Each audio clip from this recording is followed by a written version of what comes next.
আমন্ত্রণ জানাচ্ছি আপডেট সংবাদে। শুরুতেই জানিয়ে দিব গুরুত্বপূর্ণ শিরোনাম, এরপরেই থাকবে বিস্তারিত।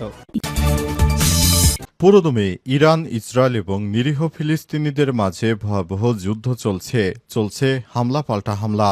এরই মাঝে আমাদের হাতে এসে পৌঁছেছে যুদ্ধের সর্বশেষ গুরুত্বপূর্ণ সবথেকে তাজা আপডেট সংবাদ আপনাদের জানিয়ে দিব।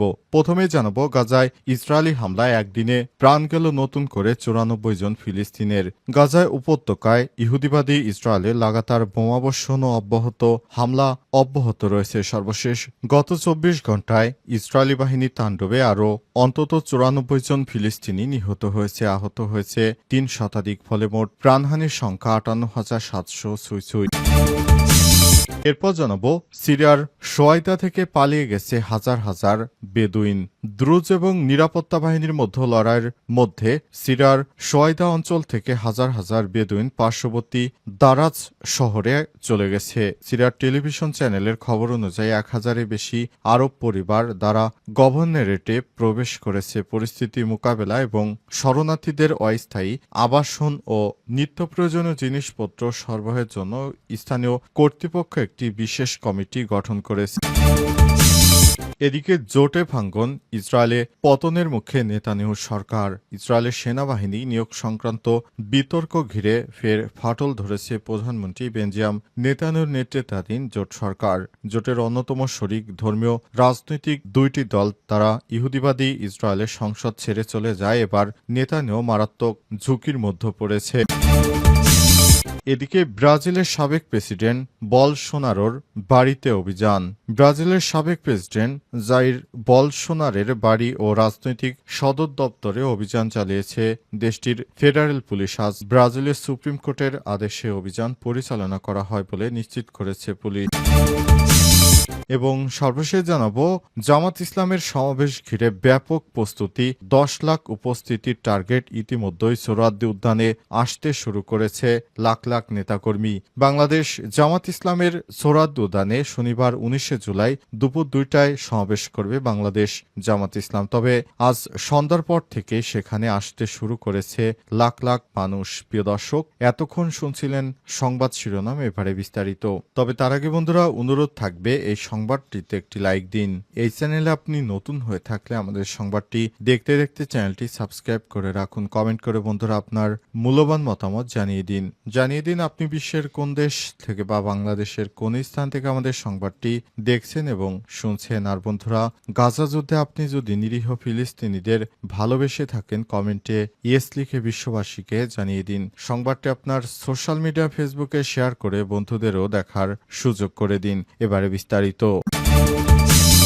গাজায় ইসরায়েলি হামলায় একদিনে প্রাণ গেল নতুন করে আরও 94 জন ফিলিস্তিনের। গাজা উপত্যকায় ইসরায়েলে লাগাতার বোমাবর্ষণ অব্যাহত রয়েছে। সর্বশেষ গত 24 ঘন্টায় ইসরায়েলি বাহিনী তাণ্ডবে আরও নতুন করে 94 জন ফিলিস্তিনি নিহত হয়েছে, আহত হয়েছে আরও 3 শতাধিক মানুষ। ফলে মোট প্রাণহানির সংখ্যা 58,700 ছুঁই করছে। তুরস্ক ভিত্তিক সংবাদ সংস্থা আনাদুলো জানিয়েছে, গাজার স্বাস্থ্য মন্ত্রণালয়ের বরাত দিয়ে আজ প্রকাশিত এক বিবরণীতে বলা হয়েছে, সর্বশেষ এই হামলায় 367 জন আহত হয়েছে। নিহতদের অধিকাংশই বেসামরিক নাগরিক, যাদের অনেকেই শিশু রয়েছে। স্বাস্থ্য মন্ত্রণালয় আরও জানিয়েছে, বহু মানুষ এখনও ধ্বংসস্তূপের নিচে চাপা পড়ে আছে কিংবা সড়কে ছড়িয়ে ছিটে রয়েছে। উদ্ধার কর্মীরা সেখানে পৌঁছাতে না পারায় হতাহতের প্রকৃত সংখ্যা আরও নিশ্চিত হওয়া যায়নি। গত 24 ঘন্টা মানবিক ত্রাণ সংগ্রহ করতে গিয়ে ইসরায়েলি সেনাদের গুলিতে আরও নতুন করে 26 জন নিরীহ ফিলিস্তিনি নিহত হয়েছে। একই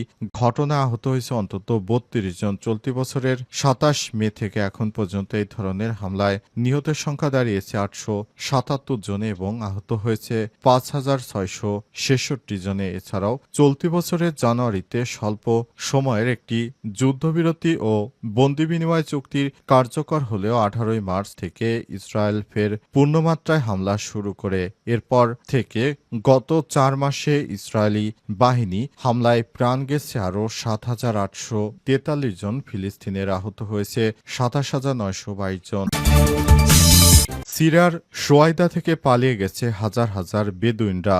রিপোর্ট, দ্রুজ এবং নিরাপত্তা বাহিনীর মধ্যে লড়াইয়ের মধ্যে সিরিয়ার সোয়াইদা অঞ্চল থেকে হাজার হাজার বেদুইন পার্শ্ববর্তী দারাজ শহরে আশ্রয় নিয়েছে। সিরিয়ার টেলিভিশন চ্যানেলের খবর অনুযায়ী 1000-এর বেশি আরব পরিবার দ্বারা গভর্নরেটে প্রবেশ করেছে। পরিস্থিতি মোকাবেলায় শরণার্থীদের অস্থায়ী আবাসন এবং নিত্য প্রয়োজনীয় জিনিসপত্র সরবরাহের জন্য কর্তৃপক্ষ একটি বিশেষ কমিটি গঠন করেছে। সানা সংবাদ সংস্থা জানিয়েছে, সরকারি সেনারা সোয়াইদা শহর থেকে সরে যাওয়ার পর অবৈধ সশস্ত্র গোষ্ঠীগুলো অসংখ্য বেদুইন যোদ্ধাদের হত্যা করেছে। আল আওয়াতান সংবাদপত্রের মতে, সোয়াইদায় অবস্থিত সৃষ্টি করে উগ্র দ্রুজ ধর্মগুরু শেখ হিকমত আল হিজরির সমর্থকরা হিকমত তার সম্প্রদায়ের যোদ্ধাদের ইসরায়েলের সঙ্গে ঘনিষ্ঠ সম্পর্ক স্থাপন এবং দামেস্কে কর্তৃপক্ষের বিরুদ্ধে অবাধ্যতার আহ্বান জানায়। এর আগে গত 13 জুলাই সিরিয়ায় পরিস্থিতি আরও খারাপ হয়ে ওঠে যখন দ্রুজ অধ্যাসিত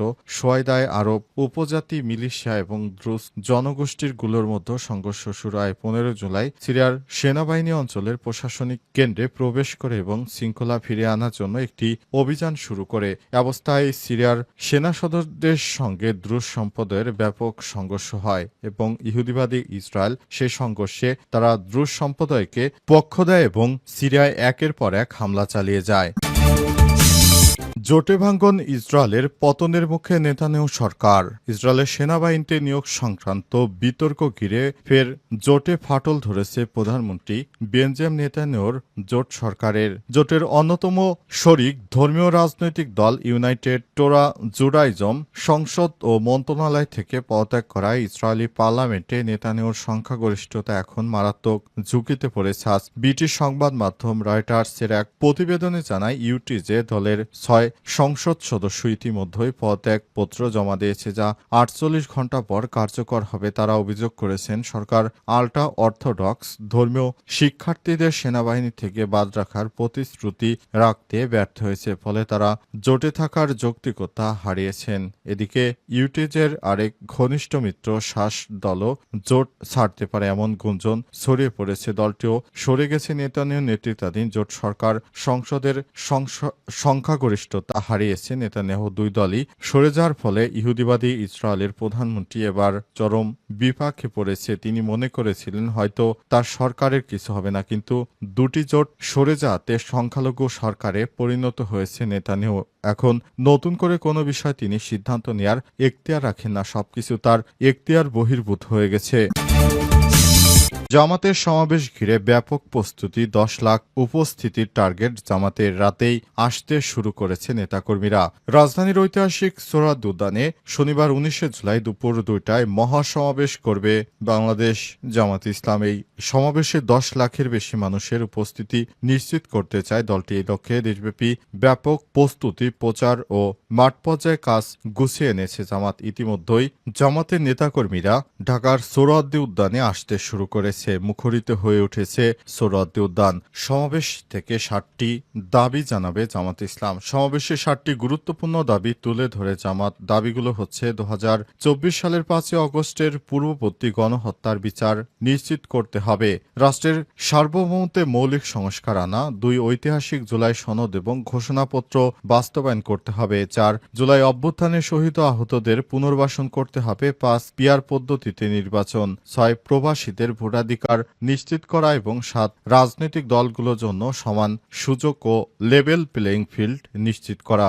অবস্থায় বাংলাদেশ জামাত ইসলামের পক্ষ থেকে নেতাকর্মীরা সারা দেশব্যাপী লিফলেট বিতরণ করেছে। লিফলেট বিতরণ করে তারা ব্যাপক হারে প্রস্তুতি নিয়েছে।